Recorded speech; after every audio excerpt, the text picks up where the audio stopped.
Welcome to the warm-up exercise for the Why My podcast called The Fantasy Restaurant. In here, my guests get to pick their favorite drink, appetizer, main side, and dessert, and quite literally, anything goes. So what's Joanna's dream meal? Think Prosecco, dim sum from New York City, Nantucket sliders, and a nostalgic dessert sampler. It's a heartfelt ride through memory, food, and everything in between. I hope you enjoy this meal with Joanna. Joanna, thank you for joining me in the Fantasy Restaurant today. Thank you for having me, Greg. It's good to be here. Yes, ma'am. Excellent. Well, I tell you what, I am Greg. I am your waiter today. And this restaurant tends to work a little bit different than most people are anticipating. I know you walked up and the marquee looked interesting and the menu we had outside seemed enticing. So let me just give you a quick rundown.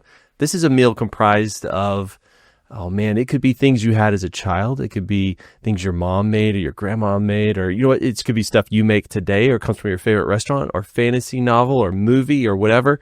No rhyme or reason, only has to make sense to you. Sound good? Sounds great. Excellent. So let's start at the start. What are you going to have to drink? I am a bubbles girl, so I am going to start with a glass of Prosecco. Ooh, fancy. So it's kind of like, it's sort of pinkies up, but you're not going all the way champagne. You're going Prosecco, huh? Keeping it a little grounded, yes.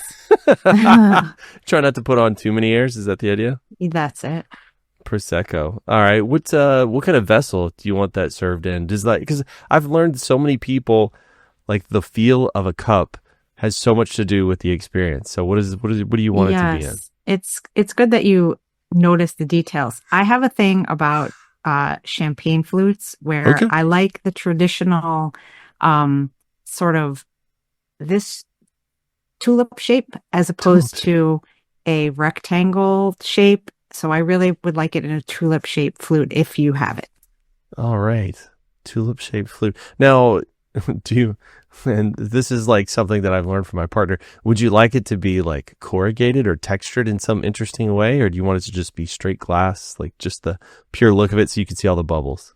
Yeah, I mean, I appreciate from a aesthetic point of view that, you know, a nice crystal carved glass might be nice, but I think I'm going to keep it simple and just regular glass. Purists. All right. So tulip shaped flute, Prosecco. So you said bubbles. So with your water, do you want sparkling water? Do you want still water? What are you interested in there? Strangely, I don't like any bubbles in my water. I'll take straight tap. Straight tap water. Straight tap. Tap water. Do you want ice in this? No, thank you. Oh, room temperature tap. Like you're on my level here. This is what I'm going for as well. Room temp. All right.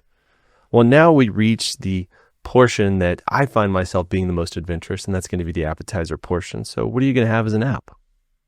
I am going to go with the dumplings from one of my favorite restaurants here in New York City called Shun Li, famous kind of old school Chinese restaurant, and they do incredible dim sum. So I would like to have some steamed vegetable dumplings and the shumai or shrimp dumplings.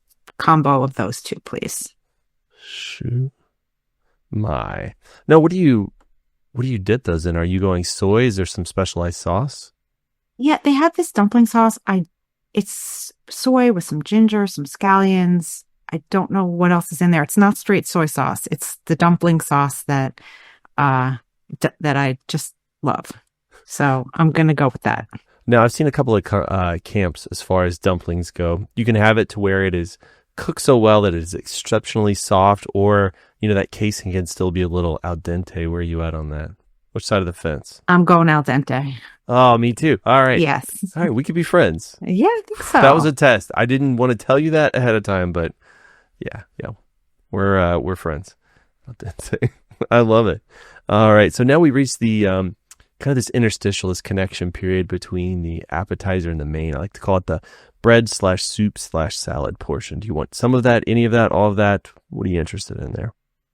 I would like a very simple salad. And part of my meal, I was thinking about where the favorites of meals in my time come from. And one of the places that my family and I have spent a lot of time is on an island called Nantucket, which is off the coast of Massachusetts. So they have a farm there that's called Bartlett Farm. So I would like a fresh, whatever lettuce is the freshest, crunchiest lettuce from Bartlett Farm, freshest tomatoes picked right off the vine that day, maybe some cucumbers, and throw a little balsamic vinaigrette on there, and just a nice, simple, fresh summer kind of salad.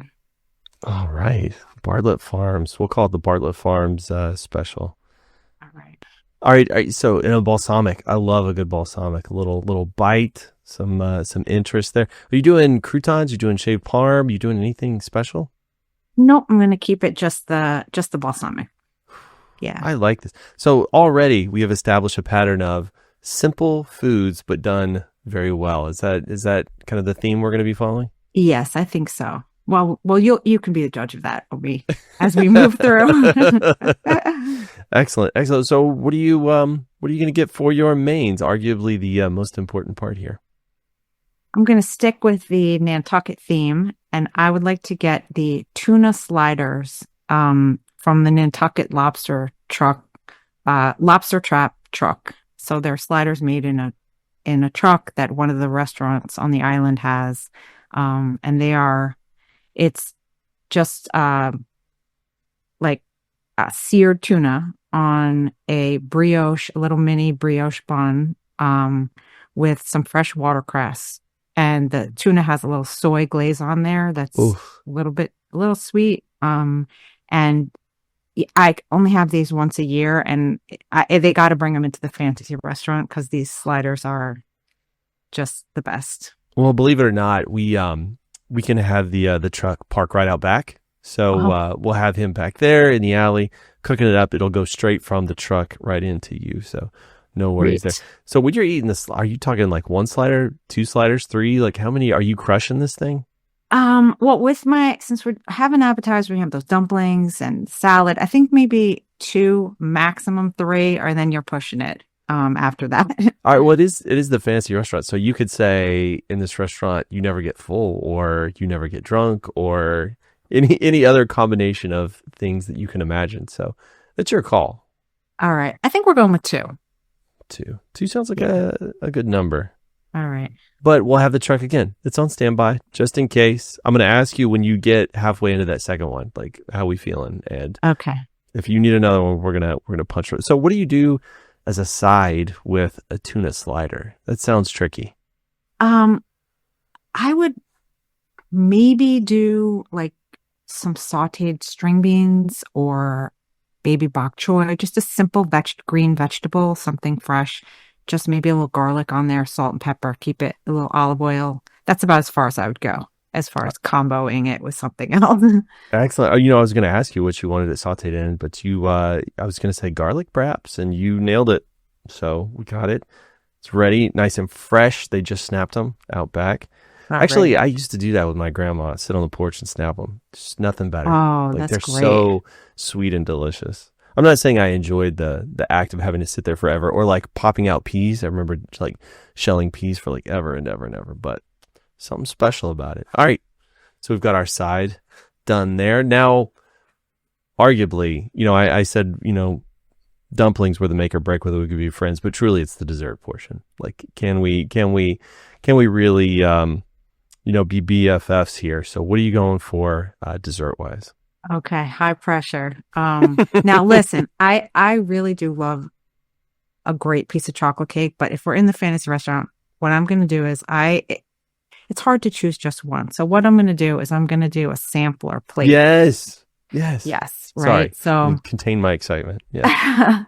actually at my wedding, we didn't have a wedding cake. We did a sample of little mini desserts. So I'm going to stay with that theme. And there is a blondie that I used to get at a restaurant in New York called Talia, which is no longer with us. I would go out of my way to pick up this blondie, which is, like a blonde brownie with chocolate chips in it. And so going blondie as one on the sample plate. Okay. I would like a mini black and white cookie. There are a couple places in New York that make really great black and white cookies, which are the, little cookies, half vanilla, half chocolate on top. And then I think we got to round out with Oh, what else would we do? Maybe a mini little ice cream cone with some maybe little vanilla ice cream on there, sitting in a little cone holder. Okay. So we've got a blondie from Talia. Then we're going to do a black and white cookie, a mini one, and then ice cream cone with vanilla. Are you talking about like French vanilla, where you can see like the vanilla bean chunks in there? Like it's Sure, yeah, let's super. do that. Okay, okay. And the Well, cone should be a sugar cone, not a wafer cone. Not a huge oh, fan of okay. the wafer. You're going with the white bread of cones, just a Yes. standard sugar cone. I like it. There's something good about that. Like, it's kind of like having McDonald's French fries every now and then. Sometimes those plain staples are the best. All right, are you Yeah. gonna do any kind of, I don't know, like an espresso or a cappuccino or anything after this meal, or what are you thinking? Maybe a peppermint tea, just Peppermint for tea. aids in digestion, and it's a little nice way to end a meal. Yeah, clean the palate, right? Yeah. Excellent. All right. Well, I've got your order here. Let me read it back. That way the kitchen doesn't get blamed for any of my mistakes. We're going to start out. We're going to do tap, just room temperature water. We are going to do, and I hear New York City has good tap water as well. Is that pretty Yes, accurate? that's true. So Okay. So we're going to make sure that we have some NYC water ready to go for you. But all we're going to right. do Prosecco tulip shaped flute. So we can have bubbles, and obviously we'll refresh that throughout the meal as needed. We're very attentive, so it's not always me. The sommelier is always watching, ever watching. We're gonna do dumplings from Chun Li, I believe. hmm All hmm right, and we'll have a medley of veggie and the shumai. Right? Yeah, Yes. excellent. hmm Then we're going to do just a simple salad. So it's the Bartlett Farm special, just kind of whatever lettuce, tomatoes, whatever kind of fresh things they have, fresh sliced in there with a nice balsamic vinaigrette. You know what? I always hesitate to put this, like the dressing on myself, because I never know how much. So I'm just going to kind of have it on the side, and you could do it as per to taste. Does that sound good? Great. That's a great idea. Excellent. I just, I don't want to get yelled at. Nantucket, lobster truck. What did you call it? The lobster trap truck. Is that what we're looking for? Yes. The restaurant's called the Lobster Trap, so this is their truck. All right, and we're gonna do the tuna sliders. We're starting with two, third as an option. Then we're going sautéed green beans on the side, and dessert. We have the medley again. It's gonna be the blondie from Talia. It's gonna be a black and white cookie and a small regular sugar cone vanilla bean ice cream, and then closing it out with a nice peppermint tea. Does that sound correct? That sounds great. Yes, you Excellent. got it. This is a good sounding meal. This is a very good sounding meal. Well, Yeah, thank you. Thank you, of Joanna, for course. joining me in the fantasy restaurant. Thank you. Did you have most of that prepared, or did you pull all of that off the cuff? No, I thought about it. I will cop to that. Yes, I thought about Okay. it. I was going to say that was remarkable clarity and accuracy. Okay. I wanted to ask you, since you run this restaurant, in the Zagat's restaurant guide, they do food, ambiance, service. And I'm always curious what people rank as most important to them when they go to a restaurant. So where you fall on food, atmosphere, service, what order do you think about that?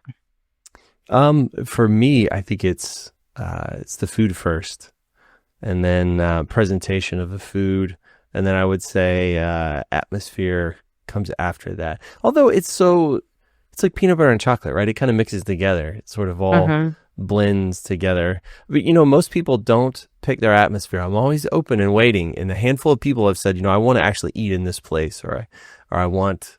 I want to eat in Tuscany, but I want it to be this restaurant from California. So, whatever it happens to be, hmm I'm always open to it, because I've noticed some people are so sensory specific. Like my partner will feel different based on the coffee cup she's holding, how it feels in her Yeah. hand, and how it fits. Like it will affect her mood, and that's fascinating to me. Are you in that camp?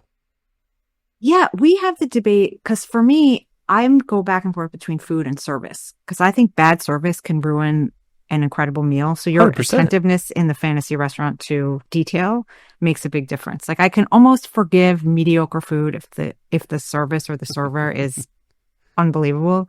But if it goes the other way and the service is terrible, but the food is off the charts, I don't know that I'd recommend the restaurant. So it's a debate. What if the service kind of stinks, but the food comes out fast and it's really good? If I'm hungry, then it's good. Because that's something I've noticed too. Like if the food takes forever, but it's good, like sometimes, I don't know if it's forgivable. It's rough for me. All right. Food for thought. No pun intended.